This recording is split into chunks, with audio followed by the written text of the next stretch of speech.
Hey, what's going on, people, man? What's going on? Yes, great It's the Ting. Great news. As everybody knows, the wait is finally over. But before I go into that, I just want to say welcome to all of you new subscribers. Man, I can't believe, looking at the numbers, I think we've got about, in the last 8 days, we've got over 1,000 subscribers, which is nuts. So I just want to say thank you for everybody for subscribing to the channel and come in here, give me your opinions, tell me what's on your mind, and have your say. But listen, we're here to celebrate, man. There's no plan for the show. There's no script or anything. We're just here. I got my pineapple rum. Yeah, got my pineapple rum right here, and we're celebrating the fact that our captain Aubameyang, the wait is finally over. Arsenal have confirmed that Aubameyang, the club captain, talisman striker, has signed a new contract that will keep him here until July 2023. So it's basically a new 3-year deal, but 2-year extension.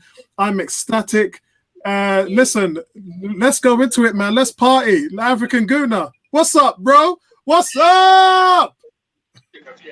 Amazing news. But I do want to, I don't want to be negative. This is supposed to be a positive show, but, I speak from my heart. For me, I mean, I'm excited, but really they took so long that it kind of killed a lot of the joy for me. I'm going to be honest, because we've known this for 2-3 weeks now. And, even yesterday it's been done. And, Aubameyang sent the hourglass. That was a month ago, And, Arsenal's the only team that can do this. With Gabriel, with Aubameyang, I think it was really interesting to see a live video. He pulled in obviously Ian Wright, and then he pulled in Lacazette, and I was like, is he gonna do it? Is he gonna pull in Partey or Aouar? I mean, imagine the scenes if he was, if he did that. I think I would forgive Arsenal for making me wait that long. But yeah, and overall, obviously, incredible deal. One thing that I do want to discuss between the four of us is, Ian Wright mentioned that obviously he's a legend status because he signed the deal, and a lot of players like Fabregas, Nasri, Van Persie, Sanchez, they didn't sign the deal when they were in the same position. The real question is, did Aubameyang really sign because he didn't have that many options, or is he comfortable, or I'm not saying he is or not. I'm just putting it out there for us to discuss. It'd just be interesting to see what you guys think. But obviously, incredible. Our captain, he's going to be a top goal scorer for us. And I'm really excited to see Willian and Aubameyang and Pepe all play together. It's going to be incredible this season. Yeah, it is. And to just top up your point, we know that Barcelona came in for him. We know that Inter Milan came in for him. We know that PSG came in for him. So I think, in my opinion, I mean, I don't have a close relationship with his agent. I mean, he's pretty much keeps it in the family. But then he does speak to the fans. Troops isn't the only one that he's close with. He's out there on Instagram and he talks to the fans. He loves us. And that's all there is to it. I did a video this week where I talked about Arsenal fans have the best social media fans in the world. And what that video was all about is how Gabriel was just sucked in by the amount of attention he got on Instagram. Willian, the same thing. Ceballos, the same thing. All three of the players were like, I can't believe how much Arsenal fans were just on me on Instagram. They felt loved. They felt like they belonged. Aubameyang, from his messages today, sounds like he feels like he belongs at Arsenal. He's the captain. He's got a chance to be a legend. And, so yes, there was options for him at Barcelona, etc. But I think 2 days ago, I dropped a video saying I think he's just playing a waiting game. He's in no rush. When you're just waiting for another team to come in and say, we'll give you 300 grand a week, then you can go back to Arsenal and say, see, look, those guys value me. And I think in between that, it was really just incentives. And I've been told it's 275. I know I've been looking at 250 going around everywhere, but that's not the deal. There's incentives in there, 20 goals per season, and he gets a bump of 25k and things like that. There's another bump in there for the, top 4 league title, Champions League qualification, stuff like that. It's not really anything to bother us, but it is stuff he wanted because he wanted to be valued if he was able to hit certain targets. He's the captain. He signed the Ting. This is sweet. Xhaka's not going to be the captain in the next 3 years. Yes. For real, man. It's a big pressure off the fan base. Before I go to Ebony, I just want to say, what's going on, 18? What's going on, Reggae? What's going on, Cool K? Yes, hit that like button, people. What's going on? 18 is saying, man, I miss these guys. They make my day when I see the panel. Such an upbeat, positive YouTube channel. Yeah, we are, bro. If you want screaming and negativity, then you can go somewhere else. You ain't gonna find it on this channel. And if we are, balance. It's all about a balance, Apollo. You can be negative as long as you're respectful and you back it up with why you're feeling that way, and not just saying things for the sake of saying it. Exactly, because you guys, you might not say we're negative, but we'll bash players when we're ready, bro. And it's all about being subjective, yeah. D, what's going on, D? Seeing you in a good mood today. D says, I reckon this is a cliffhanger. I reckon he's gonna continue his phone call conversation at the stadium. The announcement of the summer. That's unbelievable. Kuke is saying Gabriel, William, and a 3-year contract for Aubameyang. All without being in the Champions League. Yeah, that's what Liverpool did when they signed all their players. It shows how wrong many pundits are when they say playing in the Europa League will make it hard for Arsenal to sign or keep players. Totally agree. What's going on, David, man? Aubameyang, Lacazette duo. I don't know about that, bro. It's good enough for now. Yeah, it's good enough for now. Aubameyang, William, all good front three. Yeah, I agree. But Lacazette's got to do his thing, man. Ebony, talk to me, man. I know you can't drink. Ting. I know you can't drink at work, but I got the pineapple rum here for you, girl. Yeah. Take a couple of sips for me. No, I'm happy. I mean, whether he signed the contract because nobody else came in for him, I don't think people actually care at this point now. I think people are more happy, or a lot more happier that he's actually signed the contract. He's here for 3 years, and we'll get to see more of the best of him. I mean, yes, there was, people were on tenterhooks whether he put pen to paper, and I know, behind the scenes there's negotiations to sort out. But I mean, it goes to show that even though we're not in the Champions League, we've got the impetus now, even more so, to get into the Champions League, Martinez. But yeah, I'm happy. And, it's just a case of, making sure that, none of the rest of our best players are actually, having that carrot dangled in their face, and knowing full well that Aubameyang is loved and well respected. It makes everyone's day, really, at the end of the day. But yeah, it's insanity. I is happy, everybody happy. We can pop open a bottle of champagne. I know you want to stay at home. Tony, get your drink out, bro. But yeah, I mean, I'll be drinking some Schlur later on. But yeah, it's great news. Great news. I hear that, man. Listen, Curtis is saying the man is a real legend. Kuke, can't imagine that happening under Emery. Yeah, listen, if Emery was still the manager, my man would have gone. Yeah. 18 saying Nubian Queen. Hey. I think we're being a little bit harsh on Emery. I mean, yeah, his second year just flopped, and the end of his first year was ropey. But you imagine if we had beat Chelsea in Baku, we'd probably be still there thinking he's going to create a legacy. But alas, probably. But the only thing I could say, the difference between the levels, because think about this. The same year distance, Pochettino took Spurs to the promised land, Champions League final, and a year later we're here celebrating our new manager and our best striker signing the Ting. Pochettino is in the wilderness. Sometimes things can hinge on just the littlest of things. Fine lines. Because if Poch had won that Champions League final, we would still today be crying, because we would have been taken to the sword by all Spurs fans. For a long time. We couldn't celebrate Lacazette because it would mean nothing if Spurs had won the Champions League. Tony, that one's for you, man. For once, Yes. we've kept a world-class player. The captain curse is over. I don't think we've got any players now who are on short-term contracts. When I say short-term, I'm as in, a year left or, 18 months, where you can go, we must re-sign him now.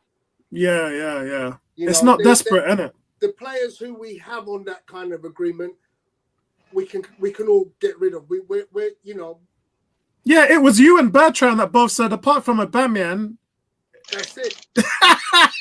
you guys, there's the door. For the next 2 years, 3 years, just building on what we've got, upgrading where we need to, and just, wow, I'm so impressed. I'm so impressed. And so let's look at that guy. So let's talk about him for a second, man. He joined the Gunners in January 2018. He won the Golden Boot in his first year. And since joining for a club record fee, and it was 56 million, he has scored, wait for this, guys, he has scored 72 goals in 111 appearances. Impressive. 72 goals in 111 appearances. In 86 Premier League appearances, he scored 55 goals and 12 assists. And as we know, last November, Granit Xhaka was stripped of the role because of disrespecting the fans, and that's when he took the captaincy. So for me, guys, I mean, the quote is, and we all saw the footage, it went around social media, we were all going nuts. I had the Arsenal YouTube channel on my phone and the Arsenal Instagram, and I don't really do Instagram, so I asked my wife to patch into it because he was talking to Instagram through his face, but ArsenalFC.com was carrying the whole thing as a third-person perspective. And he says, I feel so good here. And I want all of you guys' opinions on the quote that he gives us. I feel so good here. It's a great day, and I hope you enjoy your day. I signed the Ting because I want to become an Arsenal legend. And that's on the YouTube channel poll right now. Will he become a legend? And maybe leave a legacy. I can't wait to see you in this beautiful stadium again. Hopefully it's going to be soon. Man, he's so important to the team. What do you take from those words, the African Guna? Yeah, for me, listen, when you're an Arsenal player, you're talking about like El Neni saying he wants this. Of course, these players are going to say this. He signed a 3-year contract with Arsenal. What else is he going to say? I'm not saying that he doesn't mean it, right? I'm just saying it's expected from him that he's going to come out and he knows that he's endeared by the fans. He understands. He's at that age where he understands this was it. It was Arsenal or nothing. Am I going to become a legend or am I going to go try my luck somewhere else and maybe not be as loved and stuff? The other point I want to mention is there's different tiers of legendary status at Arsenal. I think that he has hit, I guess, a certain stage of legendary status. The thing for me now I want to see is, Ozil signed that contract and we saw what happened with him.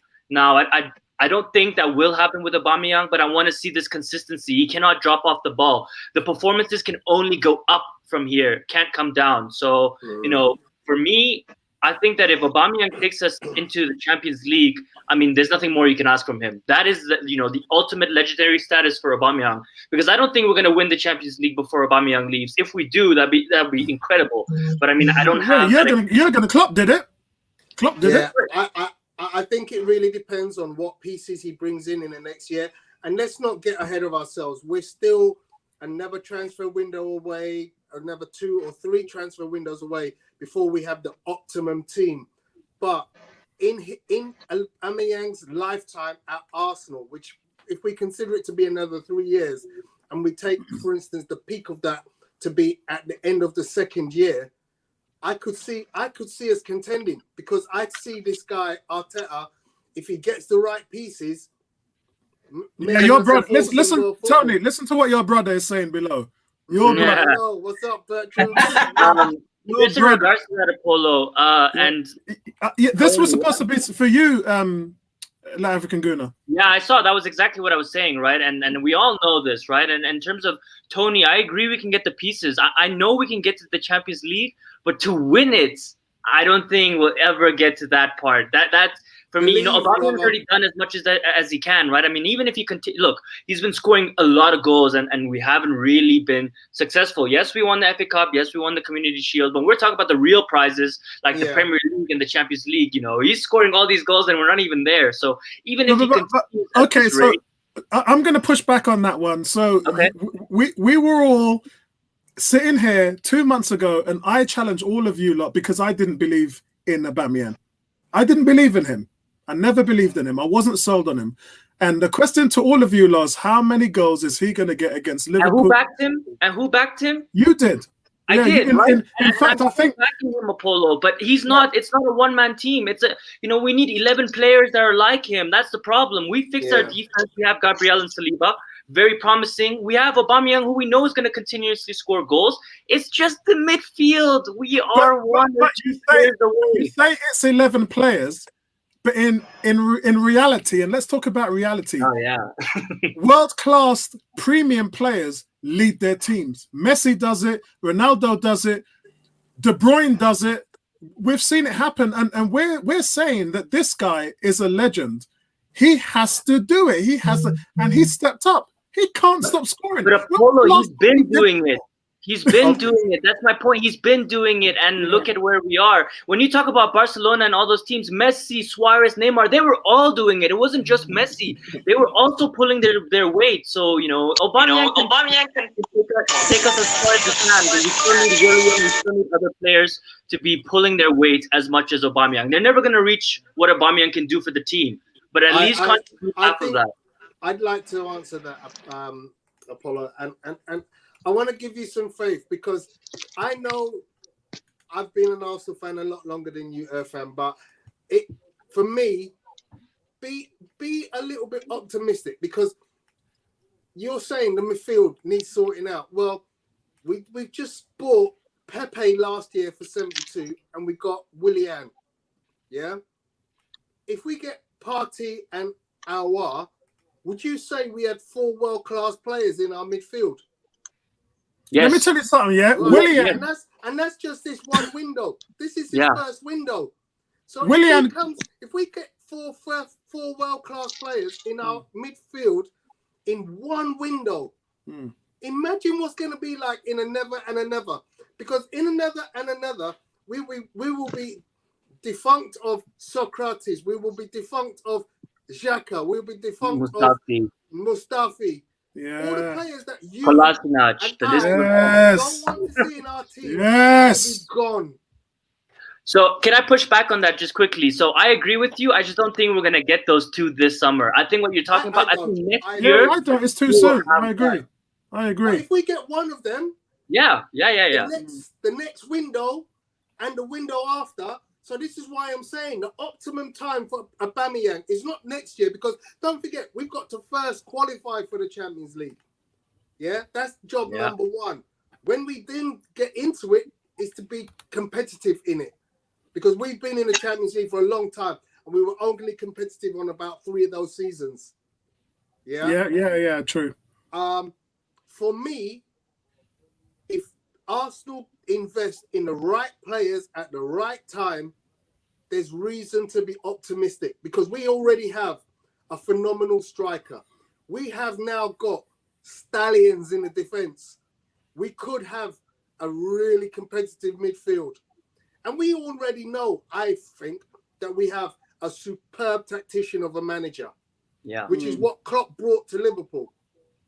Yeah. Also, Bertram makes a good point here. Bertram says, we do not have too many windows to work with. Willian and Aubameyang are in their 30s. That's a really good point, Bertram. Which is why I put the caveat at 2 years. For me, we have to get the best out of Aubameyang in his first 2 years, because when he's 34, we should be expecting a dip. Yeah. And it's at that point when he's in his last year when you're thinking, well, we're not going to get any more money for him. He's not going to be we've made a decision to extend his contract for 3 years. But David is saying what you. It's not going to be a year that we're going to expect him to say, oh, can we sell him for 80 million? No. But David is saying what you said a couple of months ago to me. Remember when you said age doesn't matter? You know, Age is Ibrahimovic, always going to matter. Age is man always like gonna matter. Ibrahimovic and Vardy. Look, Vardy's 33 and he's banging goals in like that. Ibrahimovic is not the player he was 5 years ago. Yeah, but he's 37. I mean, yeah, when he was 34, 35, he was still. Aubameyang right now, you know, 20 goals, 2 seasons on the trot, 20 goals for how many seasons at Dortmund before he came here every season. You know, we are hoping that continues for another 3 seasons. Yeah, of course. Ideally, 20 goals from him and 10, 15 from any 3 midfielders. 3 midfielders. I mean, let's remember when Henry was 34, he could still play. It's just like he always complained about how the others used to run. Just constantly Henry in his prime had a fit Perez scoring 15 goals, Ljungberg scoring 10 to 15, Bergkamp scoring 10 to 15, and all kind of players scoring all goals all over the place. That's what we're looking for. So I'm not putting the pressure on Aubameyang to say, you've now got to up your ante from 20 to 30 goals. I just want 20 goals. But what I also want to see is Lacazette coming with a 15. And Pepe coming with a 10. And William coming with a 10. And maybe somebody else with 5 and somebody else with 5. Martinelli. Exactly. And so Kuke saying he's clearly happy with the appointment of Arteta. He can see real talent at Arsenal that's been missing for some time. Great business to keep a player of his quality, 20 goals a season. We've got Roshan here saying, if we don't pick up Aura this window, something else will be. Yes, there'll be. Because, look, you can't do it all in one summer, man. Exactly. Not in a pandemic. Let me forget the pandemic. Even if there was no pandemic, you still can't do it all in one summer. Let me give you guys a scenario, just to whet your palate. Don't forget who one of his best friends is, who doesn't seem to be getting a game, and has got 1 season under Ronald Koeman to get everything right. Because I believe if things don't work out in Barcelona for Ousmane Dembele, I believe he's coming to Arsenal because he. But we don't need him, Tony. We don't need him, man. We don't need those players anymore. He's good. I take him, 100% take it, but we don't need him. We need defensive mids. We need attacking midfielders. We don't need wingers and strikers. We have plenty. Let's just say next season we're saying, you know what? Thank you, Mr. Lacazette. We've seen the best of you, and now it's your time to move out, and we get 20-30 million for Lacazette. Would you not consider bringing in Dembele? Of course, I would. I'd just sell Lacazette because you can improve on that area. And I want to say, listen, Curve this saying, chill everybody, don't mourn on Christmas Day. What that means is we just signed a Aubameyang. We're supposed to be partying, man. I got the pineapple rum in the house. And I'm on this sweet thing right now. So everybody, you know what, I reckon, smile, man. I reckon. You know what I reckon, and I'm trying to be upbeat and optimistic here. I reckon that Lacazette will come into his own. Okay, maybe in training he needs to work on his fitness. I don't know. I just don't see him having the physical ability to do what Nketiah does. He doesn't have the body. He doesn't have the physicality to do the job. It's a system, isn't it? He hates that word. He hates that word. I know he hates it. I just don't understand why he has so much faith in Nketiah, man. I just don't get it. But listen, forget Nketiah. We're talking about Lacazette's ability in the system. He just doesn't have the capacity for the system. It's too much for him. He just doesn't have the legs for it. And we need someone who's going to be in there. Well, even if he was actually trained on his running, because really and truly, that's what's letting him down, and plus his stamina as well. So maybe he can work on that in training. I don't know, but I reckon he'll come good.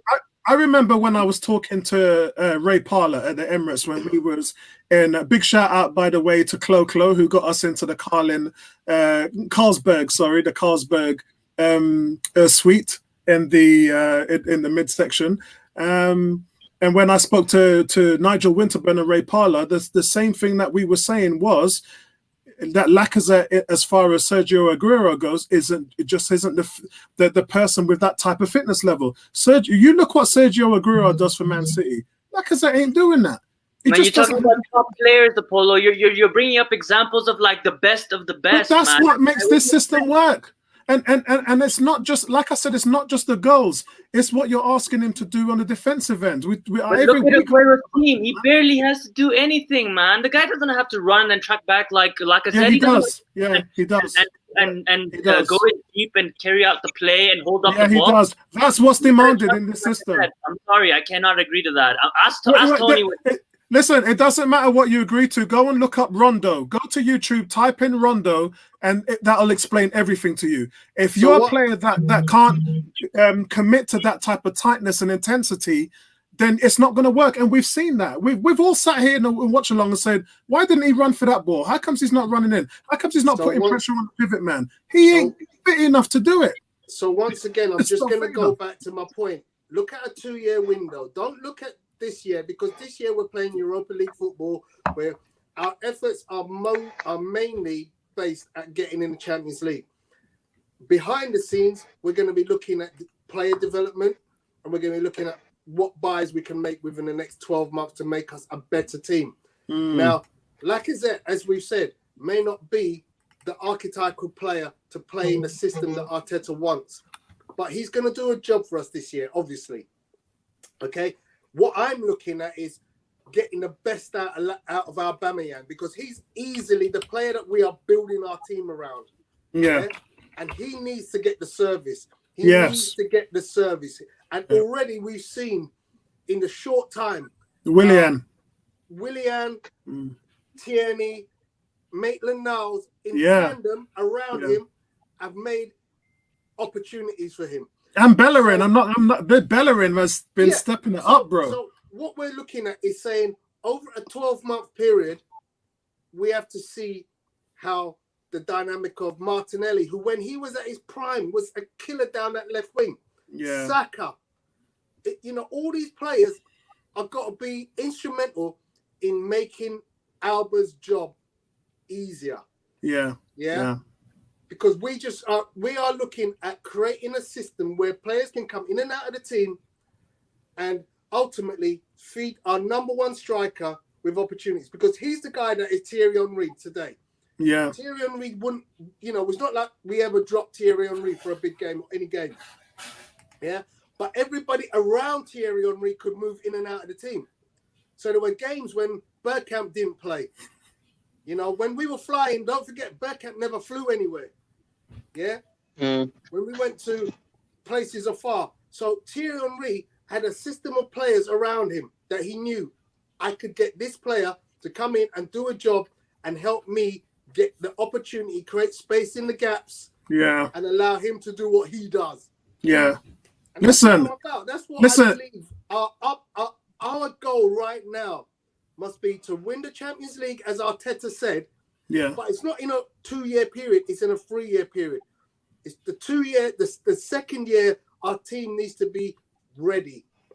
Yeah, but I mean, look at what David be doing is saying, okay, so if we get one of Thomas Partey or Hussein Aouar in this summer, then next window and the window after, more importantly, because January is a bitch to do business in. Yeah, it is. Next year, when we're waste of time. Saying, okay, who are we going to bring in that's going to be the difference makers? David is saying, if Arteta doesn't get Champions League, sack him. Come on, David, man. David, it's a plan. Harsh. Every team, David, has a roadmap, yeah? I've said it 100 times, and I've said it 100 times because you're on the show listening to us talking about it. It took Klopp 3 years to win the Champions League, 5 years to win the league. Pep done it in 4 years. Man's been here half a season, man. Man's been here half a season, my brother, yeah? Can we get Champions League, you're asking? I don't know. I would have last week I would have said yes. Before, I thought Martinez was the right guy to help us solidify that. Right now, I don't have much faith in our ability on set pieces. I think we've got more weaknesses now that Martinez is gone. We still have Xhaka in the team. We're still carrying people. And when you're carrying people, you're not set up for greatness. And that doesn't mean we can't make the top 4. A lot of things moving in our favor, and the pivot for this is Arteta, man. Arteta is the key. He's the key. Yeah, and then Aubameyang here, I think it's possible. And he's doing quite well so far. It's possible, but we're still in our early stages in our development under this team. The African Guna, man. I was going to say just a couple of points. The first one is regardless of if Arteta qualifies for Champions League or not, I seriously don't think we're going to get a better manager in the next maybe 5 to even 8 years. I mean, we have a real gem right now. I mean, tactically and everything. I think really if we fail, it's down to, the investment in the club. I mean, we saw on Twitter yesterday news coming out that Kroenke hasn't put a single penny or cent into the club in 5 years. And then this is what I kept coming back to you guys saying, self-sustaining. It's cool to be self-sustaining, but there's an opportunity right now where he's allowed to spend money. He's allowed to come in and put in that 100 million cash injection. He's just spent, how much money on that stadium. I mean, I just saw a video of Stan Kroenke in the changing room getting the match ball. I mean, I've never seen the guy in the changing room at Arsenal. Imagine he was at Arsenal and Arteta, won the FA Cup and gave him the FA Cup. And what kind of message would that send to the fans? I mean, it doesn't have to be real from him and doesn't have to be genuine. It just would help his brand in terms of, the fan base looking at him. So for me, in terms of what you're saying, Apollo, about Martinez going, I'm sad that he's going to go, but many good players have left Arsenal and we move on, and you forget that we have Saliba and we have Gabriel now who are really good in the air. And I don't think Leno is going to have to come, and he's going to feel much more confident not to come and get the ball because he's going to trust, the players. Yeah, of course. I hope so. I hope so. I hope so as well. But I mean, when it comes to set pieces and corners, etc., I personally, and I've said this before, and I said it on Sunday, I have no faith in Leno. Okay, and as the season goes on, our opposition will get tougher and tougher. I know. I think tomorrow we've got West Ham. Question for you, Ebony. I'm going to be real here. I think we'll either scrape it or we'll just finish outside with who we have in goal. I mean, I'd like to be optimistic that we're going to finish top 4, and that's where we need to be. But quite frankly, if Leno makes the same amount of mistakes as he has done, then no. Yeah, and I'm just being real. And at the moment, guys, we don't have any proof that he's changed. Remember, we don't have no proof that he's turned the corner.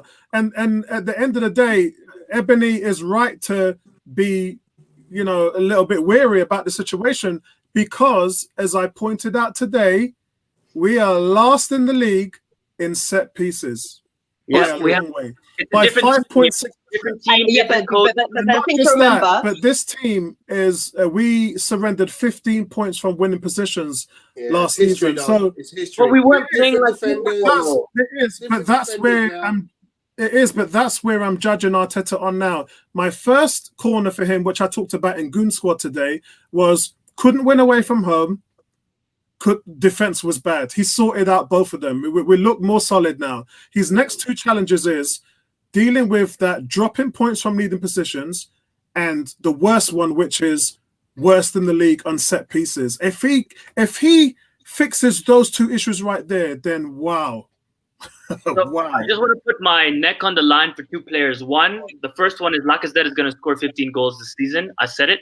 The second one is that Leno is gonna prove you guys wrong, both you, Ebony, and Apollo, because I can't have him, Yeah, I'm not saying he's as good as Martinez. We've already gone through that argument. The argument is there's not that much of a difference for you to say we're not going to qualify for Champions League because our goalkeepers. I mean, that's just ridiculous for me. Listen, do you remember what happened when we signed Peter Cech? That's going to really change anything. Do you remember what happened when we signed Peter Cech? John Terry said, John Terry, and I'm no fan of John Terry, by the way. Yeah. John Terry said he's worth 9 points a season. And Arsenal fans was like, rubbish, what are you talking about? And as soon as he went in goal, I was like, okay, I can see it. Just the way I remember the first game against West Ham, in which we got beaten 3-0. Yeah. I think it was 3-0, and Cech was in goal. And, but the thing to remember about Cech is that he wasn't necessarily the same goalkeeper after he suffered that head injury. He was still good. Yeah, he was still good. All right.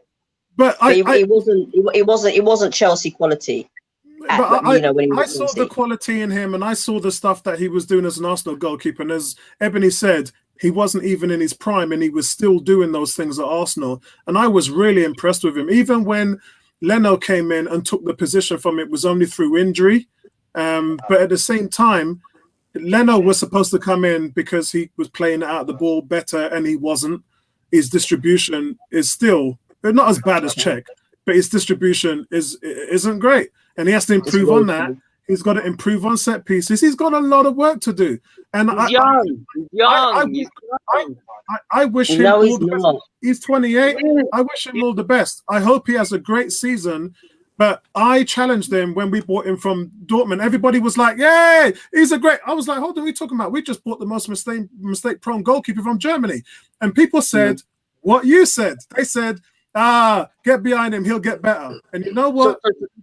He's got worse. For a couple of he's about to say. The first one is Leno is better than Czech. I mean, Czech was good for the first 6 months, and then we found him out. And I mean, especially in that Europa League final. I mean, I don't even want to get into it. Yeah, he's over the moon. He's over the moon. Yeah. Yeah. The other thing is we're forgetting how many points Leno saved us last season, man. Well, why are we forgetting how many? Nobody's disputing the fact that Leno. Yeah, I'm talking about the points he cost us. That's what I'm talking about. I'm not talking. Listen, I'm not disputing the fact. I'm not disputing the fact that Leno saved us. Yes, and yes, he did get some man of the match titles. Yes, he did.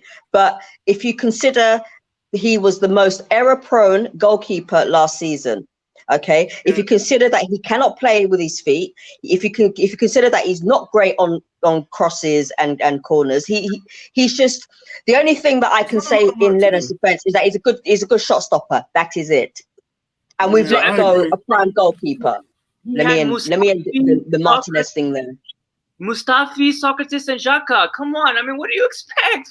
This guy's not... Listen. It's at the not end of just the day, guys. At the end of the day, Leno has to raise his game, and he's not the only one. Agreed. Yeah, Agreed. He's not the only one. There is 2 or 3 people in that team that has to raise their game, and if they don't, guess what?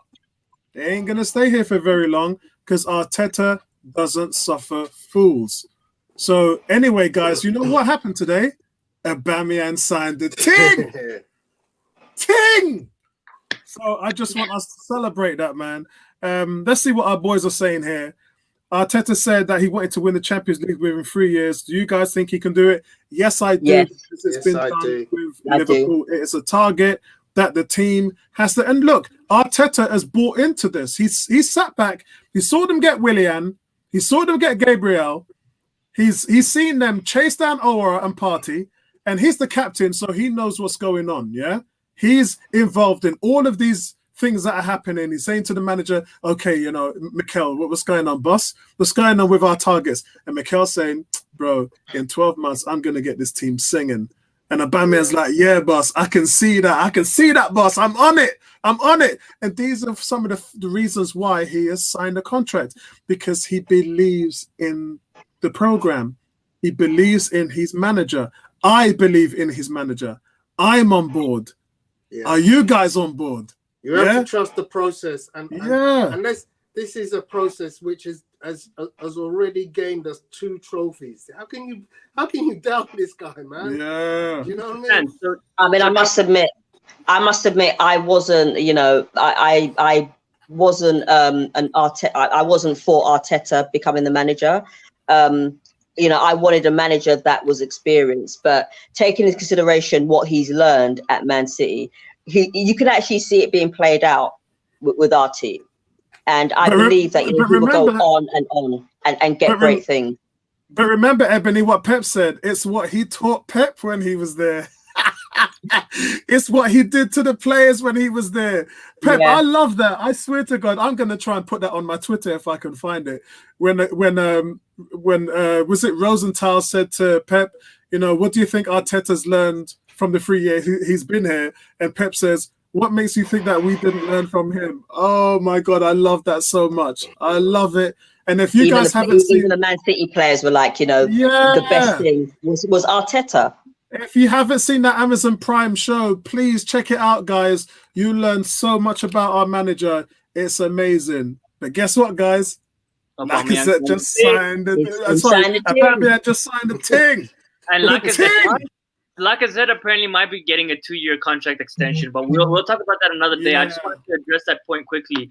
Yes, 100% have faith in the manager, but it's only if we get the right players and he has the investments. I trust him 100%. I trust him with my life. I just don't trust the board.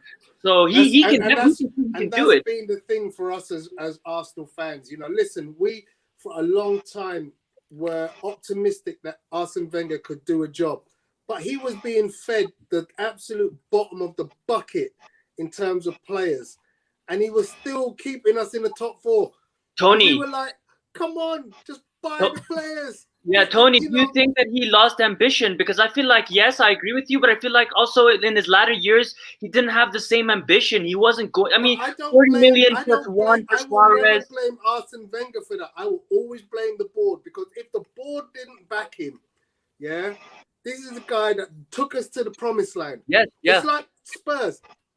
Spurs fans today are absolutely crying for Pochettino to be re-signed, because he took them to the promised land. Yeah? What's that? And What's that? We the final, but not winning anything. Champions League final, Yeah, but that's the promised land. No, I know. I'm teasing. Yeah, it is. You're right. I just want to say, hold on, Igel, nice to see you, bro. I've already sent the link on your Twitter page. So if you've got anything to say, I'd like you to come onto the show and say it. Bertram, come on, bro. You can't tell. If someone knocks your door and you're the owner of a house, and someone knocks your door and says, hello, Mr. Kroenke, you have a wonderful house here, but you need to go. You know what the man's going to say to him? 2 words, one of them being off. Get off my property. Yeah, man's going to say, get off my property. I've got a shotgun in the back. If you're not off here in 10 seconds, I'm going to go to my gun cupboard and get my gun. Yeah, you can't.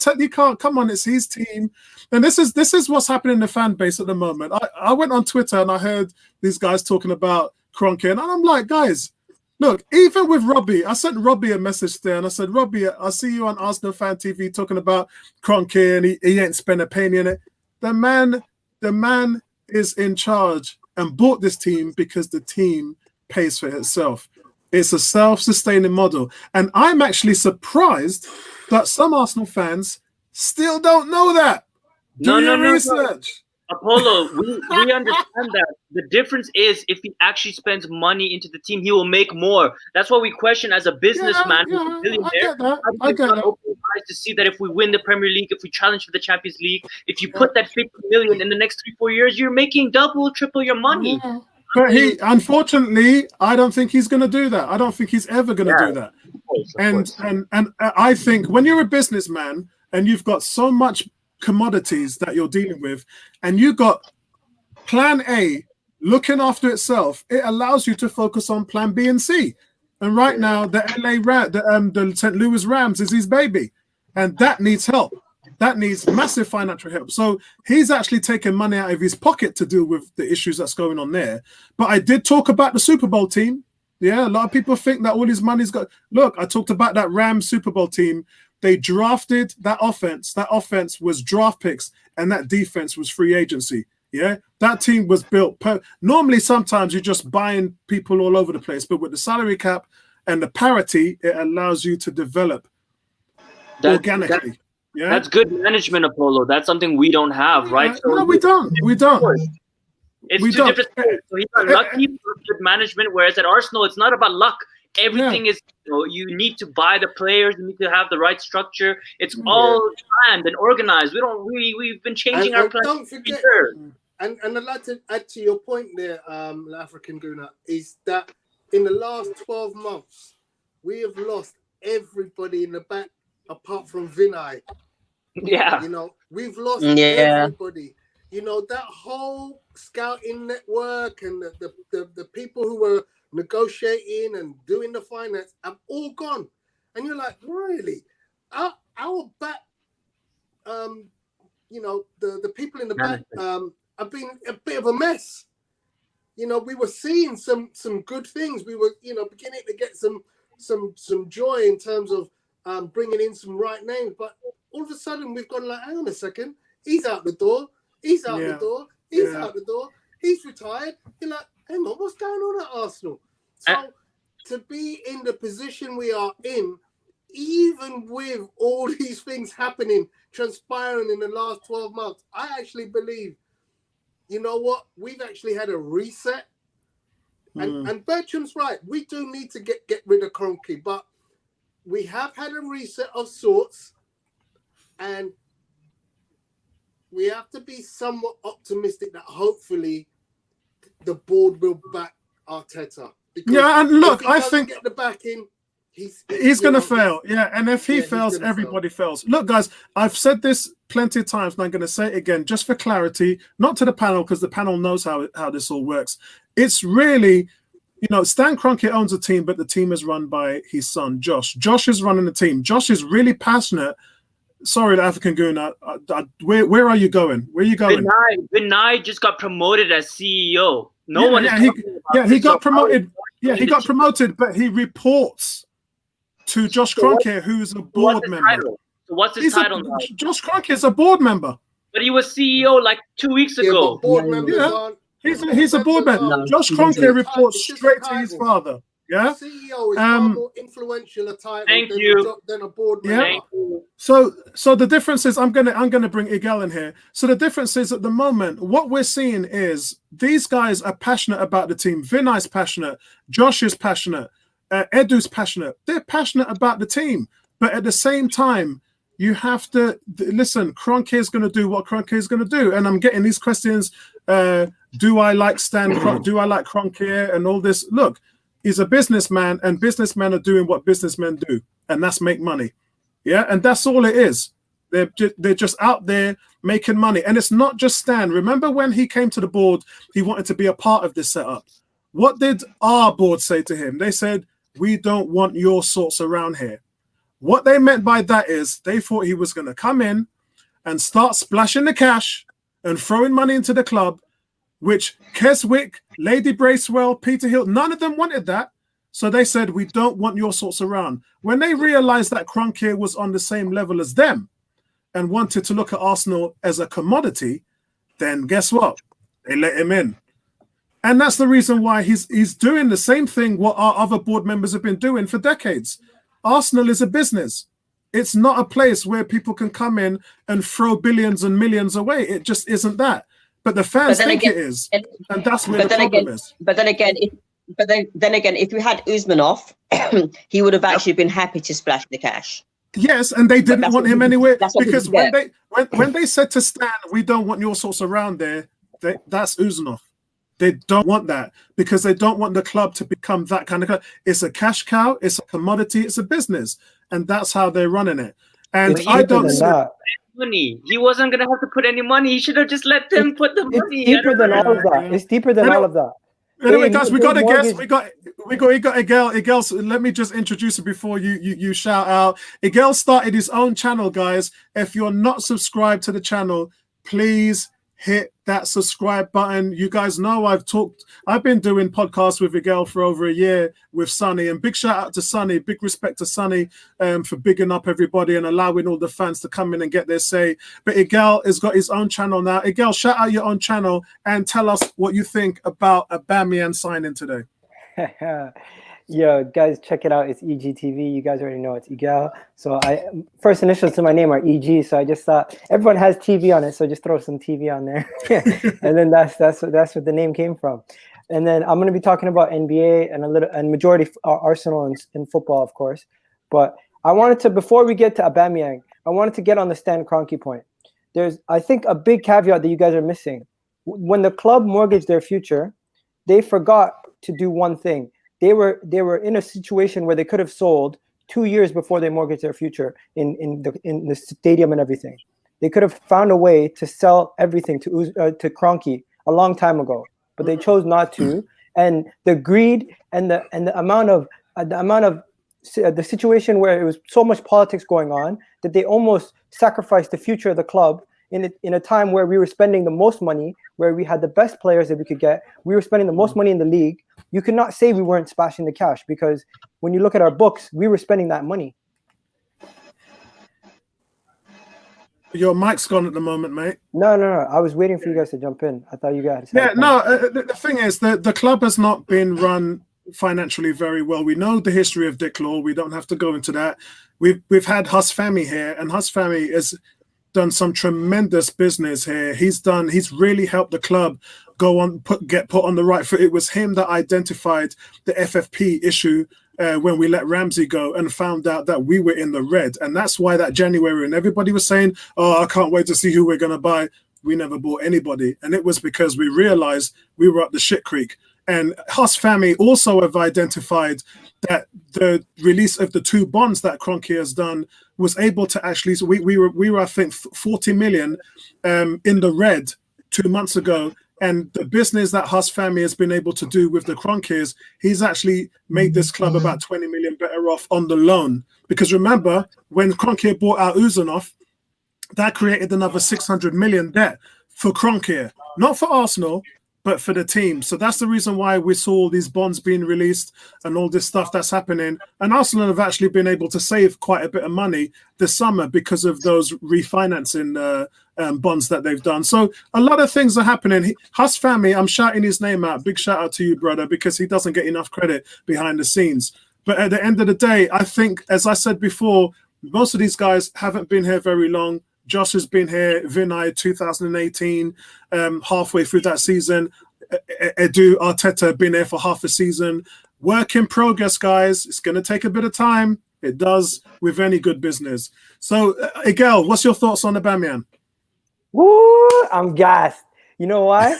Because this right here, it reminds me of Dennis Bergkamp. When we had him at the end of his contract, even though he wasn't the best of the best, he still had that level of quality, and he helped other people come along, like the Kanus and the Henrys, and even you could say in the earlier days, he had the guys like Anelka come up. Yeah, he helped all these guys come up throughout the ranks, and we have a lot of young attacking players. Attacking was never an issue. The most exciting thing is we're keeping our best players. We're moving the club forward, and the most exciting thing from everything today is the man wants to be a club legend. He wants to score those goals. He wants to establish his authority. And in order for him to become a club legend, he doesn't have to score goals. He has to win trophies. And for fans to hear stuff like that coming from a player's mouth, that's what we want to hear. And I'm excited, man. You can't lie. True that. I mean, it's interesting you talk about scoring goals and being a legend because, you know, you look at someone like Olivier Giroud. He scored a lot of goals for Arsenal, but do we consider him a legend? No. But I actually was going to bring up Giroud as a point of discussion because we talked about Lacazette earlier being a foil to Aubameyang, and I always believed Giroud would have been a much better player for Lacazette, for Aubameyang. Yes. You know, but we had to get rid of him to get Aubameyang. He wouldn't have scored goals, but he would have Lacazette, laid on so many goals for Aubameyang. Yeah, but Tony, it was a merry-go-round, right? We couldn't get Aubameyang unless we got rid of Giroud. Absolutely. I have an unpopular opinion. Lacazette does what Firmino does for Liverpool, but he doesn't get rated as highly, in my opinion. I rate him. Think about what Lacazette does. Think about what Lacazette. No, I'm talking about general public, not Arsenal fans. Look at how highly Firmino is rated for doing a similar job defensively, coming back and interfering in the midfield, building up the attack, helping Lacazette score, taking those positions that helps Lacazette come in and score, helping Pepe come in and score. And in my opinion, Lacazette he's criminally underrated for the amount of assists that he gets from a forward position. He led our team in assists 2 years running, I think. But what I would say, Gal, is that can we do better? What I would say is that Firmino has better mobility and better skills, and and Apollo's right. He's fitter than Lacazette, so he gets much more credit because he's in the game much longer. I mean, you never see him getting subbed, and he's much more skillful than Lacazette. I mean, some of the assists that Firmino does, it's unreal, right? No, it's bonkers. Yeah. You know what it is? Firmino's just got a high IQ, a high footballing IQ. Player. He's just intelligent. Some of the things that he sees, the movement, the spot. But I guess that's the reason why people wanted Coutinho, because they just wanted that intelligence on the field. But you have that in Willian. I mean, God, my God, Willian is so intelligent. The way he sees the field and the movement and the defensive work and the work rate. Oh, what? Listen, if Willian, I'd be surprised if he ain't voted player of the season for Arsenal. Liverpool wanted him. Everybody wanted him. We couldn't offer him the money that we offered him. Yeah, and you know what? Imagine Liverpool just won the league. They won the Champions League, but Arsenal spending more money than them the past 2 windows. When you think about it, they haven't spent a penny. You know what I mean? They're not. They don't need to. I don't think they need to, do they? Yeah, Well, it's more like they couldn't, because the 3-year loan deals, well, say loan, the 3-year overpayment deals come to collect. They do. I mean, you guys know we have to pay, 20 million this year for Pepe. Pepe, yeah. So, everyone's talking about we got money. Well, you sell Martinez for 20 million, and that pretty much pays for Pepe's installment. So when you start to really get into the money and the business and all of that stuff, it gets real complex. And Liverpool, last year, they didn't spend anything, and they had to spend over 82 million in installment payments. So, and I believe that's tough, man. What you're explaining, Apollo, is the reason why they're saying that the Aouar deal is more likely to happen, because they're willing to take payment in installments, whereas Partey, we do have to just put all the money on the table. Yeah. And again, remember, Ozil's salary is 18 million a year. So you don't have to pay that next season. You got to pay it now. But next season, that could be acted as a down payment to the Aouar deal. So it's all good, guys. All those contracts, 24 million, man. No, because if you take 18 million is what they were trying to pay him out. No, 350,000 times 52 weeks is 18.9 million. So it works its way around. I think the 24 was only incentives, how much appearances in the league, how much appearances, but the fact that they're benching him, they're doing that, and a lot of fans don't know this. They're doing that because he won't get paid his incentives.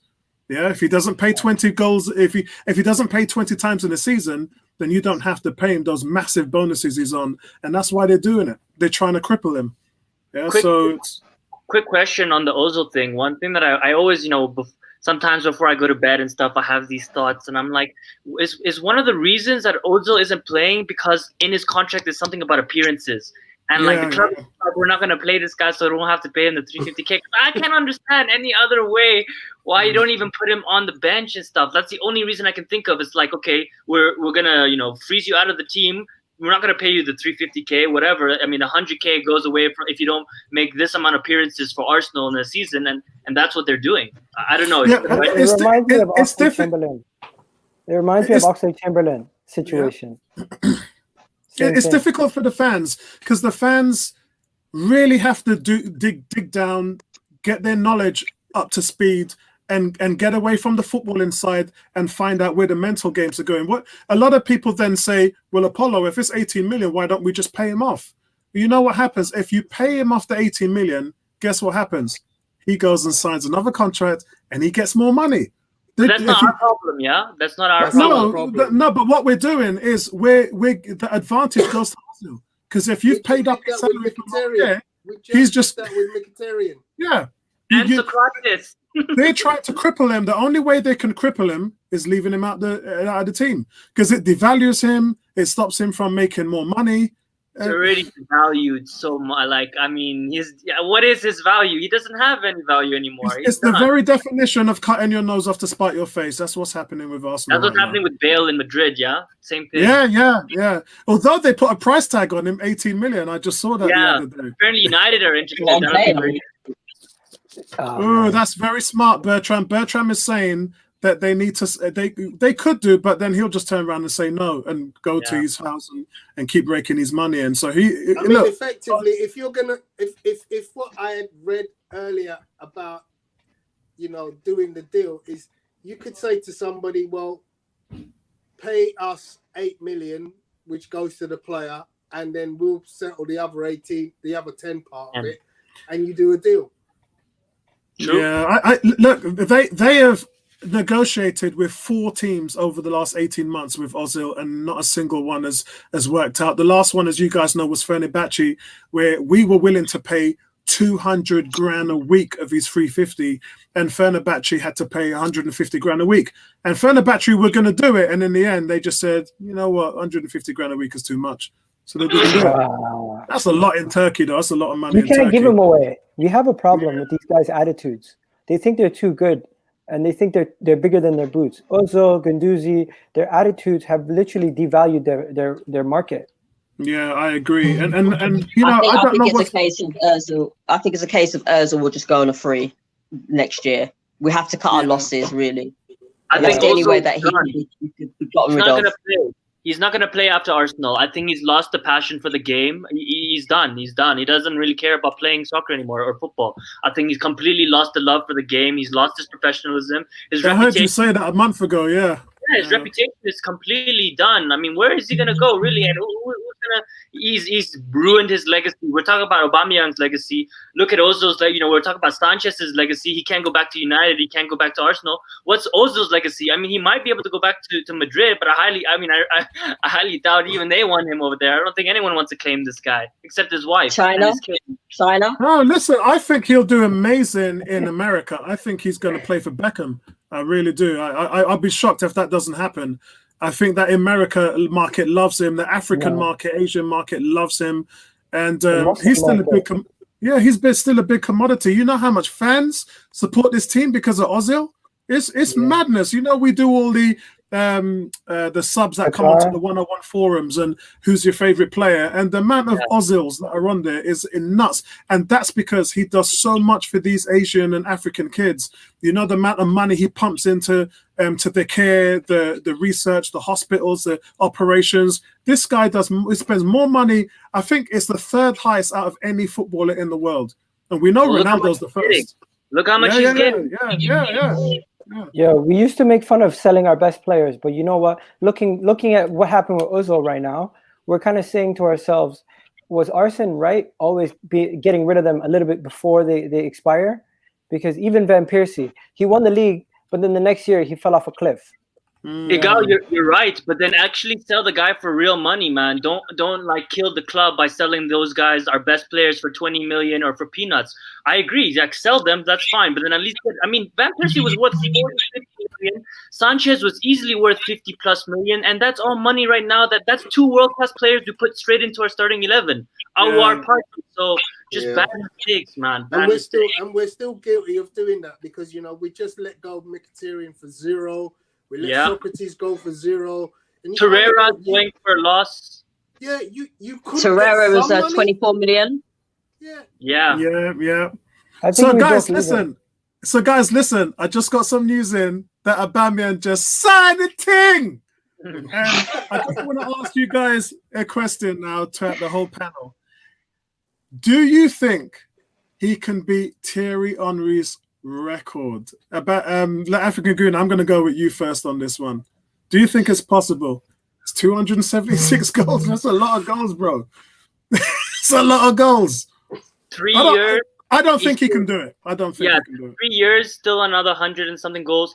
Let me say this: if Tony is right in the next 2 years, we get those players that we're saying, one at a time, then maybe, because the better the team is, the more chances we're gonna get. I mean, Aubameyang can have a game where he scores 6 goals. I don't doubt it. If we create the chances for him, he can have those games where we kill teams 6-7-0, and he's scoring like 6 of those goals. So it all depends again on investment, but I mean, realistically, I think he'll come close, but I think you won't reach it. You didn't have enough time. That's what I think. I'm just putting this up at the moment. If he scores 6 goals this season, I will come on this shirtless, waving my shirt around. That's not gonna happen, bro. He's not gonna score 6 goals. Goals, assists, let's make a deal. So if he does like three goals and 3 assists in one game, you'll do it. He's not going to do that. I bet. Okay, so what's the cutoff point? What do you mean? Okay, a cutoff point. What do you think? The whole season? Half the season? I would say the whole entire season. There's not going to be a game where he has 6 goal contributions. Cool, in one game, It could be against like a Europa League Turkish team. It doesn't matter who it is. It's not going to happen. 6 goal contributions. You know how hard that is?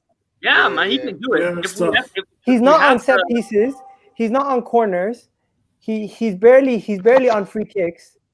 Only thing he has is penalties and his own goals. And he never used to have penalties. That was Pepe's thing right there. He just took it. Yeah, there's no way he's getting. What did you say? I'm gonna reduce. Willian has a better chance of getting 6 goal involvements than Aubameyang. No way. Okay, let's reduce it to 5. You're right. 6 is a bit, unrealistic. No, I'm not reducing it. You already said it. It's done. Okay, fine. All I want to see is you went too far. I just want to see Arsenal score 6 goals regularly. Yeah. Because Yeah. I'm accustomed to that. I'm of an age. Apollo and I are of an age where we saw our team destroy teams. Yeah. 7s, 8s. Yeah, let me Like ask the you- women's team 9-1, dude. That's crazy. That is insane. That is. Oh, So I guys, love that. wait. Oh God! Right, what happened? That didn't work. Oh, he's Okay, not let's go that, he's back not to that this. far from like 5th. Yeah, I'm just looking at this. Come on, go out the way. Move. Okay, that's it. I mean, he's gonna pass Sanchez this season for sure. Right, so we can see Aubameyang down here at the bottom with 72. Above him is Alexis Sanchez on 80. Robert Perez, 85 goals. Olivier Giroud, 105 goals. Theo, boo! Theo lick shot Walcott. Yeah? Theo lick shot Walcott, 6 of all time there. And then Dennis Bergkamp, 100. Imagine that. Theo Walcott has scored 1 less goal than Dennis Bergkamp. I'm dead. Wow. Robin Van Persie, 132. Ian Wright, 249, 228. Thierry Henry. Yeah, that's a lot of goals that Aubameyang has to score to catch this brother. He's up. way off. He's got to get Wow. 150 Way off, goals. man. I can't see him doing it in 3 seasons. I can't see it. Nah. He'll come close, Unless you're though. counting preseason goals. He's got to score 50 plus goals per season. It's not going to happen. Nah. not He'll gonna end up Not in the finishing Premier 3rd. League. He'll finish 3rd or 4th. That's a messy Yeah. thing right That there. would- That would be legendary status, though, to come in 3rd or 4th. That's still legendary. I Yeah. think you go for Ian Wright's number and just leave Thierry Henry alone, man. Yeah. Nah, man. go You for Van leave that Persie's alone. number. Go for You Van think he Persie's can number. get? You think he can get? What is that? What does he need?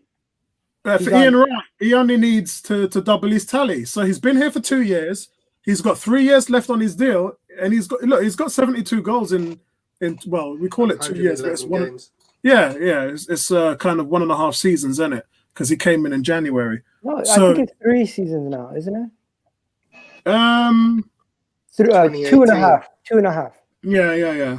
So it's possible he's got 3-year deal now. So Ian Wright for I me is think his he record. can get to righty. Yeah. I think he can get to righty. You know, with the right players brought in, accelerated goal scoring in the team, he could get to righty. But look you at know, this, at guys. the same time, you know, don't be surprised if a guy named Martinelli suddenly comes in and becomes a big dog in the park, man. Yes. Wow. Okay, guys, look at this. Let's start from bottom to top. This is some bullshit right here, man.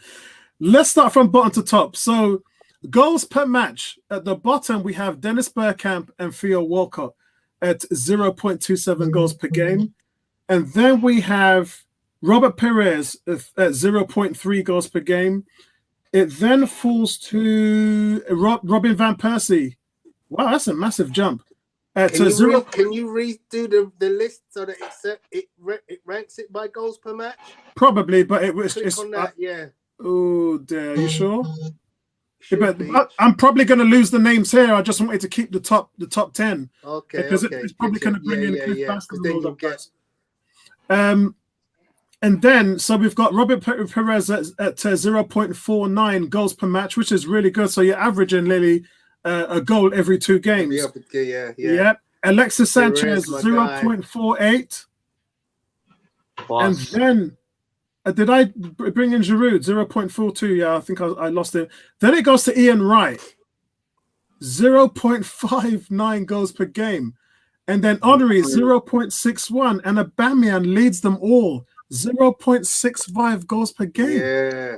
In a worse team than all of those players. Agreed. Yeah. Facts. Yeah. Agreed. That just goes to show how classy he is, how classy Yeah. he actually is. Oh, Bertrand, Bertrand. People try to- That's a misleading. Especially What's that? about world-class striker, about if he is or isn't, I think that no longer can be disputed anymore, right? Yeah. Goals, You know what? There's people who don't put him in that world class. Yeah, that's Well true. done. Let me come off this at the moment. Bertrand, I wish you could come on, but I know you're working, so we'll have to wait tomorrow. Bertrand was saying stats can. Let me I ask don't you guys think this you're though. misleading in those stats, bro. Yeah, go on, Miguel. Well, let me ask you this. Aubameyang doesn't win a league or a Champions League or Europa League, but he still scores those goals. Can he be considered a club legend? Yes. Yeah. Yes. Just goals alone. Yeah. Yeah. I think there's a need for more I think there's a need for more trophies in his time. But the fact that he has got trophies and he will have potentially a very high goal ratio, I think you can start talking about legendary status. Yeah, I'm looking at some of the names on this list, and it's just phenomenal. We've had some ballers, man. Yeah. We've had some ballars. So we've had ballers who've actually gone to our rivals. Remember that, and they've done. Yeah, some of them have done better, and they've actually won stuff with the rivals as well. Like I Anelka. agree, but I have to say my favorite on that list, who I've got bare love for, is Theo Walcott, because he's one of the most underrated players in the history of the game for what he was able to achieve at the club. I just remember him destroying teams. You know, Man United, Spurs, the 5-2 wins against Spurs. I just remembered him just destroying when we came on against Barcelona, and Pep Guardiola was like, that little kid called Walcott was the best player. We were flagging. Yeah, remember he came off the bench. We were flagging. He came on and completely changed the game. We were losing to Liverpool in the Champions League. Yeah, I was about to say that. That run where he ran 70 yards, beat 4 players, and slid it to Adebayor. Just absolutely Great fantastic. Yeah. And to hear the slander and disrespect among our fan base was just appalling. I liked It reminds me of Sancho. I rated Walcott. I think I was one of the very few people that rated him because he scored goals. That's what people seem to forget. But then people accuse him of lacking in the final third. Like, what? He scores goals. Yeah, but look at his assists. Do you remember, Tony? I had this saying among the fan base about 4 or 5 years ago. It was when Leicester won the league, and Riyad Mahrez scored 18 goals and 11 assists in that year, all competitions. And I said, this guy wins Player of the Season by getting 18 goals and 11 assists as a winger, and Walcott did 21 goals and 14 assists, and everybody said he was shit. Imagine the disparity. You as a winger, you score more goals. I mean, there wasn't a winger that actually outscored him, and he was so close to Ryan Giggs in terms of his numbers. And remember, Ryan Giggs is renowned as the 101 winger in Premiership history, and this guy was chasing those goals. So, This guy. just remember, when Riyad Mahrez scores almost every single chance, even if Theo Walcott scores more than him but has more chances, you perceive it as that, right? A lot of people will say he's bad because you see the amount of chances he has, even though with that output. That's the reason, I think. Yeah, is this a fair comparison? Theo Walcott was the Jadon Sancho of that generation. Basically, when he was getting signed, he had the hype. He was in England international. This is that, and for people to say this comparison is not fair, you can't even lie. Jadon Sancho is a good player, but what Theo Walcott has done, it gets undervalued. And you're right, he gets disrespected, and it's because that he's playing in a team that did not win titles, and he's playing in a team that was not world renowned. If he was playing in a team that was world renowned, he would be rated highly. Do you know what the biggest reason is, though? Is that Theo Walcott throughout his whole career was played out of position. That's the stickler right there. But he still scored goals. Oh yeah. I mean, Aubameyang's being played out of position now, and he's still scoring goals. But it just goes to show you, when I keep putting that stat up, that Walcott had 11 goals in 11 games as a striker when Wenger decided to play him there. And we all remember the game he got injured. He was out for the game for 9 months. Injury really killed him, it did. And we beat Spurs 2-0, and he did the figure, didn't he? He had the 2-0 figure up on there. And week after week, game after game, Walcott as a striker was just dominating teams. And it wasn't like you could say, it was one game and it was luck. He scored the net. The guy he dominated Stoke. He was man of the match there. He dominated Leicester. Remember when we went up to Leicester and won 5-2 when they won the league? He was just absolutely ripping defenses to shred with Sanchez. And that injury is when that injury happened, I was like, he's never going to recover from this, and he never did. He never recovered from it. He didn't have an all-round game for me. Like, look at Traore. Yeah. When you're that fast, I mean, dude, no one can touch you, man. No one can touch you.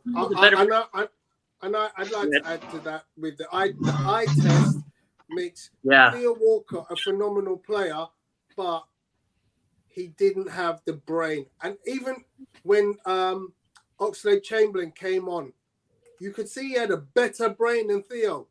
But he had no end product. But he just technically couldn't play like Theo. He couldn't. He didn't have the speed. He didn't have the finish. Yeah, I remember putting up a stat saying in the last 5 years, Oxlade-Chamberlain has had 3 assists and 7 goals, and Theo Walcott had 68 goals and 32 assists, and it was just like night and day. And this is the argument between not just Oxlade-Chamberlain, but when Iwobi and Danny Welbeck, who was the chosen 2 who was playing on those flanks when Walcott left the team, and it was just like you're getting next to no production from these guys, nothing. But Chamberlain was playing and he didn't get that many opportunities. I'm not saying any. I'm pointing out the facts. Chamberlain was playing as right wing back, and left wing back. Mid, he didn't really get the chance I think that he deserved, and he also had injuries. That's down to Wenger playing him out of position. Yeah, that's why he didn't play in the end, because the wing back took over, the formation had changed, and that's not Walcott. Even last week on the show, somebody said to me, would I prefer Walcott to Pepe or something? And I said to them, look, Pepe has got the same problems that Theo has. He don't play defense.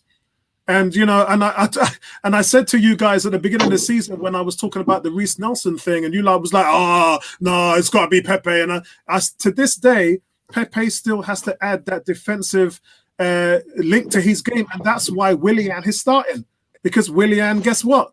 Willian backtracks, he cuts players down, he plays gaps, he shuts teams down, he plays rondo, he wins the ball. He's got all-round game. So but he's 30. Pepe needs a bit more coaching, I think. In that you know what it is? The fan base are quick to jump on someone's back when they're not performing to the level that they expect them to perform to. Why not just support them through their rough patch? Because I don't understand this. I feel like we're too critical on our own players. You know why? Critical on your opponents. Who cares about that? Guys, there's a comment from Osman here saying Walcott was trash. My friend, hold on a second. Hold on, he was guys. played out of position. Hold on a second, because my man didn't see this. Yeah? My friend, this is what you're calling trash. Look at that list. Look at every single name on there. And you're, bro, seriously? Listen, everybody, we've got 50 people watching in the chat room, yeah? And we're here all about Arsenal knowledge, my friend. And you can't be saying those words, man, when you've got all this knowledge in front of you. Because the thing about this form is, when you give your opinion, people respect you, man, for the things that you say, and they respect you because of your football knowledge. You can't come on here and say any one of these players were trash. You might not have been the biggest fan of Giroud, and believe me, I wasn't the biggest fan of Giroud, but I respected the hell out of his game. He scored 105 goals for the game. He had more headed goals than anyone in Europe. Yeah, in Europe. But do you know who could have been even better had he kept his head on? Was Adebayor. I love that guy. I love mercenary. Loved one of the biggest mercenaries ever. With Aubameyang today. We did him dirty. We did him dirty. He didn't want to leave. We did him dirty. I respect your opinion. I respect your opinion. To leave for more money. He left for Man City. He cried when they told him to leave. We kicked him out the club. Arsene Wenger kicked him out the club. Man, but that's what he's saying. We don't know if that's true. Yeah, I agree with you. That's what we hear, but we don't know if it's true or not, right? He could just come out and say that. Arsene Wenger's not going to come and say, nah, that's a lie. I mean, Arsene Wenger's book's coming out in a week's time, right? Yeah. Does anybody remember that goal that he scored against us? Man City. Does anybody remember that goal that he scored against us when he was playing for Tottenham? And he had the audacity to celebrate the way he did in front of Arsenal fans. Bertram That's why said he'll never Adebayo be- was He's a mercenary. Nah. He was a Behave. showman. He was a showman. I like showmen. Listen, you know what? listen. I'm going to be controversial here, and I'm going to back up my brother Bertram. Adebayo was lethal with both feet. He was lethal in the air. He was lethal on set pieces. This guy had so. You talk about the talent that Pepe had. This guy had everything. He could hold up the ball. He was kind of like a Kanu stroke Henry-esque player.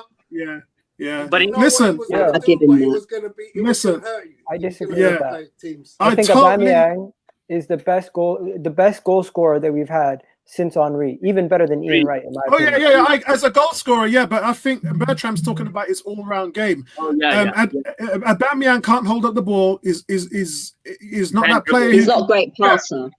He's not a great header on set pieces. You know, when there's a corner or a free kick, you ain't going to see him put his head on it.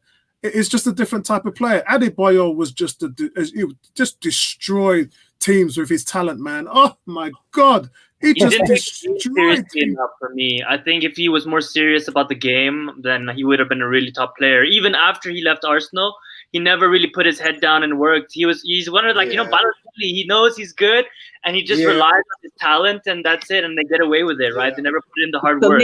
For me, Adebayo is all about the money. Yeah. Really? I just wanted to address Egal's points in regards to why Arsenal fans jump onto players. I feel like Egal, a lot of the times we've been waiting and our pain threshold has been bursted. That ceiling has been bursted a long time ago. So now when players are not performing, we jump on them quickly because we've waited so long and we want out. I mean, at least I do. I want to see ready-made play.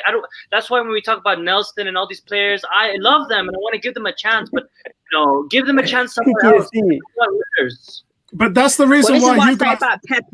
This is what I say about Pepe. You know, when Pepe signed and he started playing for the first few games, people were saying he was crap.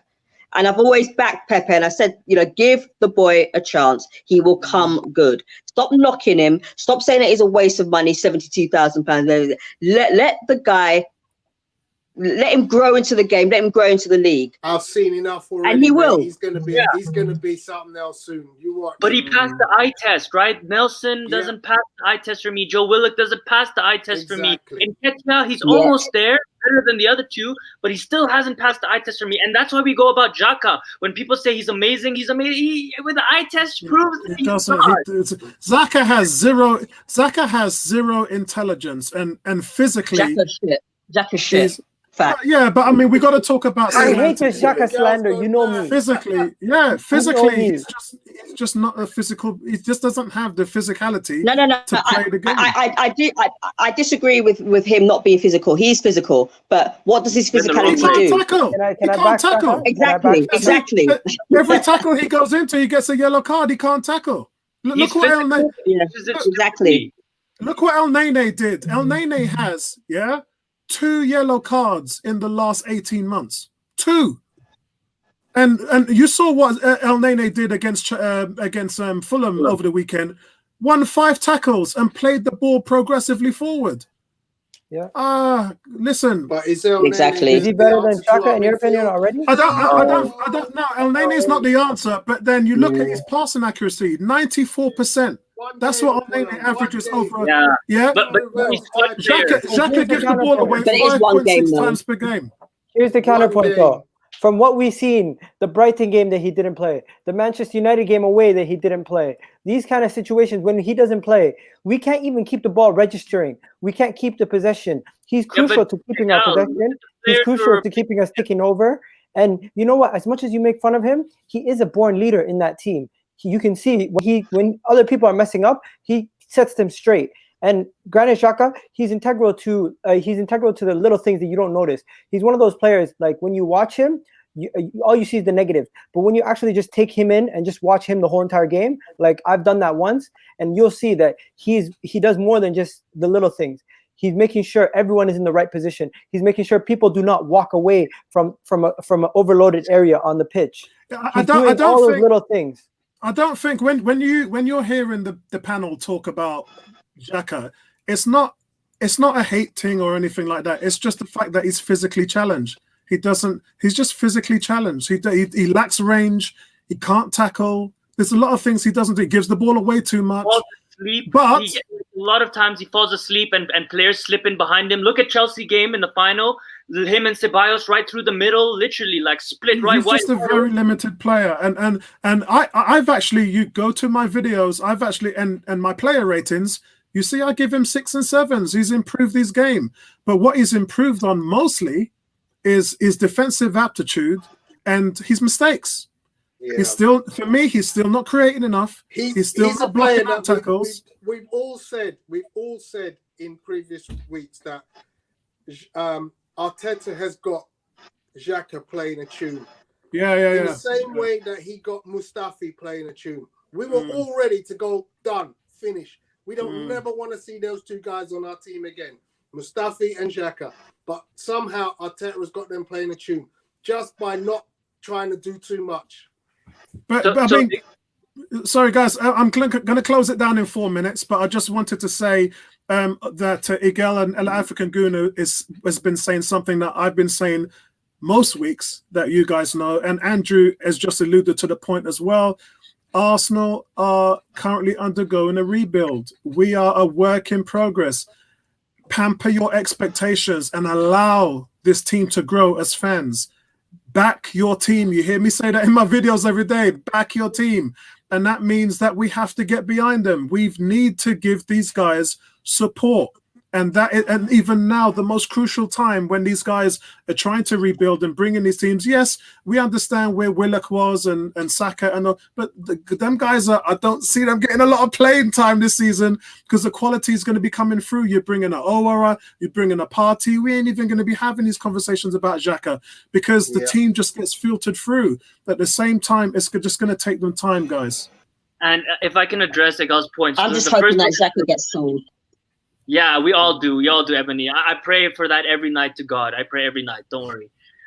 In regards to what Egal was saying, I mean, Egal, like, be realistic, right? I mean, when you're saying when Xhaka plays, we win or we don't lose or whatever that argument is, but who else really are we going to play? Like Joe Willock, come on. This guy cost us 40 million. These are the minimum requirements. He's not like, someone on Twitter was like, oh, Xhaka pointed to Holding to tell him he should be in his position. He's a leader. Like, those are like, I do that in Sunday League. You do that in high school, man. That's not something that a professional soccer player should be applauded to do. He's playing for freaking Arsenal Football Club, man.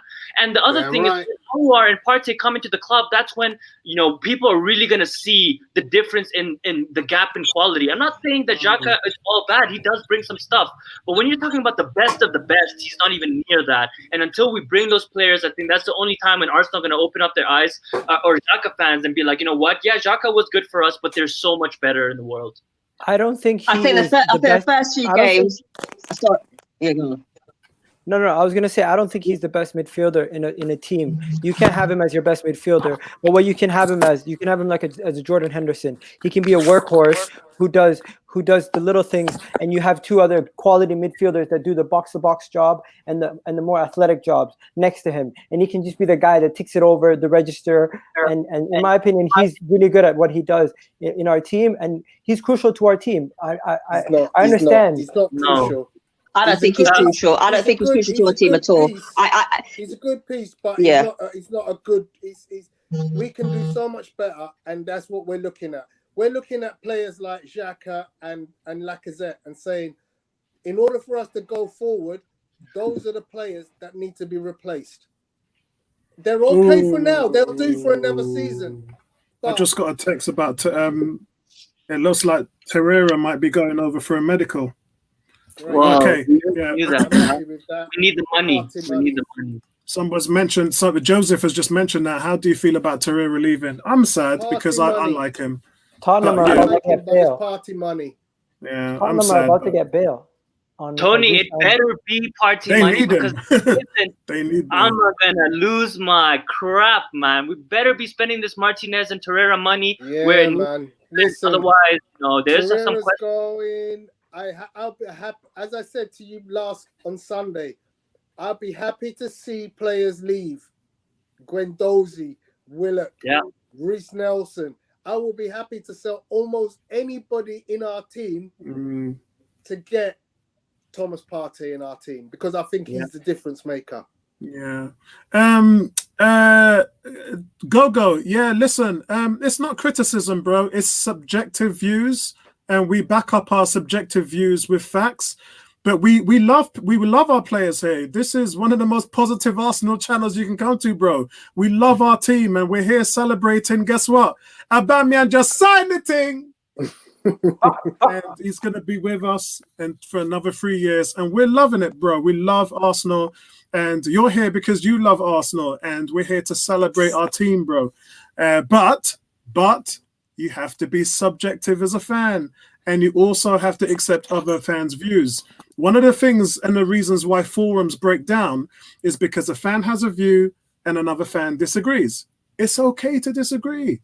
And it's also okay to understand where everybody's thought process is, because as fans, we're here because we want to hear opinions and views. If you don't like what you hear, then that's down to you, but we have to hear it because it's all subjective. Yeah. Guys, I'm going to close it down now. Any closing arguments from any of you guys? Any closing discussion? Yeah, 3 points. The first one is we signed this new keeper, actually from Iceland. I think he's a starting keeper. Iceland's a small, national team, so I haven't really watched him, to be honest. But I don't frankly really care. I mean, we need the money, and I don't think it's going to be that big of a deal. He's going to play, in the smaller cup game, so that's good business. For once, we made 18 million profit on Martinez. That's great to see. I was reading about Juventus signing Aouar. I mean, I don't know if that's fake news or whatever. Fake news. It's fake news. Okay, if it's fake news like that, can turn into real news. So let's be careful and let's start acting on the things that we've been waiting on for a couple of weeks. And then finally, Aubameyang, my brother, signing a 2-year contract. We've been waiting way too long for this, but of course, incredible news for us today. I just done. Look, my rum's finished, man. The rum I can't even drink. I just done drink, and I'm drinking by myself. I'm drinking by myself, man. Tony, you got a question here? What I gotta say? When will Ozil play next, Tony? I don't think we'll ever see him again. Maybe Carabao Cup. Carabao Cup is about his level. But my last thing before I go, Aubameyang who? Aubameyang Yang. My brother, Ebony, closing arguments from you. Closing statements, should I say? Yeah. Okay, my closing statement. I'm happy that Aubameyang signed the Ting finally. I'm happy. He's happy. The fans are happy. I'm just hoping moving forward that we can actually get rid of some of the deadwood. Xhaka, Leno. We can't sell Leno after just selling Martinez. Hey, listen, man. I'm up for improving the spot. That's what I'm saying. Let's get ourselves a cold goalkeeper that can get it done. Igel, any last statements from you? Yo, big up to all the 101 family. Yo, big up to you guys, first of all. But yeah, let me say this. Pierre-Emerick Aubameyang, we love you. We're happy you stayed. You're gonna be up there with the Thierry Henrys and the Ian Wrights, and you know what it is. You know what? I give him the next 3 seasons. If he can keep up at least 15 to 20 goals every season, I guarantee you he'll surpass everybody except for Ian Wright, and he'll finish 3rd. And you know what? That to me is a club legend. Just get us a Europa League, Champions League, and a Premier League, and I'm happy too. One of them. Excellent. So guys, listen, that's it from us today. I don't think I'm going to do a show tomorrow because we've already done one today, unless I find a topic that my panel wants to talk about. And they always come to me with stuff. Or we can join Miguel and let him set up and light up his channel. Guys, couple of announcements. I'll think of something. You always do. That's what I mean. When I say to them, like, yeah, not a lot to talk about today, they go, yeah, we got to talk about this, Apollo. We got to talk about this. And actually, we haven't really discussed transfer news today, so we might do that tomorrow. But guys, if you're not part of the 101 forums, the description is down below. Hit that link. There's 4,000 of us that would love to talk to you all day long. Click that link. And if you're not subscribed to this channel, please hit the subscribe button. Igel has a great channel. Shout out your channel, Igel. EGTV. Right now, I got a little situation because there's another kid called Ethan Gamer TV who has like 2 million subscribers and it's blowing me out. But eventually, I'll get higher, and then you'll be able to see me when you type in EGTV. If you want, the link is. I'll put the link. I put the link in the private chat. So if you want, you can put it in the comments for people to see. Brilliant. Tony, can you take us out with Aubameyang who? Aubameyang who? Aubameyang what? Obama Blood blood clot, clot, Yang. my brother. See you guys, man. Peace Our out. brother. And I'm out. Peace.